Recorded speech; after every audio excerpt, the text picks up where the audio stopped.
যানবাহন সম্পর্কে পড়িবা কোন 6 মাসের পাঠ কোন ওই ধরো বাবা যানবাহন এটা কোন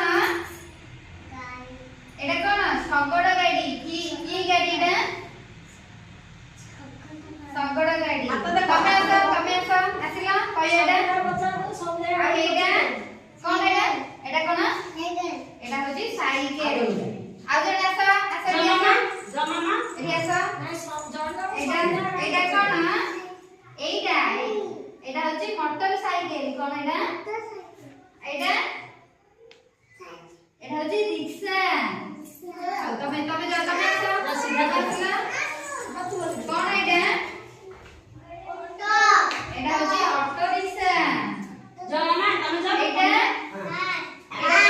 কার তুমি আসো আসো তুমি আসো যাও তুমি বসো আসো বসো এটা কোন এটা বসো এটা বস ভেরি গুড আর সব যাবে আর এটা রেলগাড়ি ট্রেন কোন এটা